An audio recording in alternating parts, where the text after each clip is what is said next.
Nepal has witnessed days of chaos, destruction, and a powerful youth led uprising.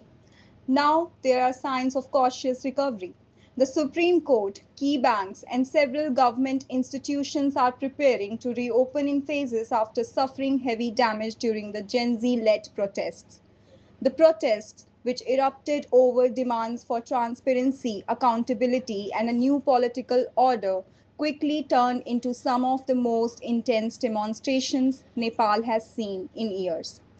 Gen Z, young, restless, and determined, took to the streets, clashing with police, storming government buildings, and voicing their anger at leaders they feel have failed their generation. The violence left public property in flames, including parts of the Supreme Court and several financial institutions. Authorities have now announced that both the Supreme Court and banks in Kathmandu will reopen in a phased manner.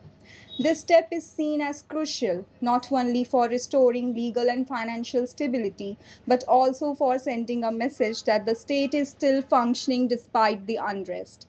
Security has been tightened, barricades remain in place, and officials are urging citizens to remain calm as normalcy is slowly brought back.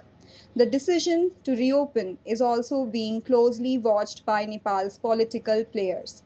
For the ruling government, it is an attempt to regain control and project stability. For the opposition and the youth movement, it is proof that their pressure has worked, forcing the system to respond. Yet, the deeper questions remain. Will the government listen to the demands of the young, or will the cycle of protest and suppression continue? As the doors of the Supreme Court and banks reopen, the streets of Kathmandu still carry the marks of fire and fury. What began as a Gen Z led protest has now become a turning point in Nepal's political journey. The world watches closely.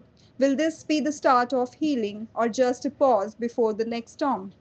For now, one thing is clear: Nepal's future is being written in the hands of its youth.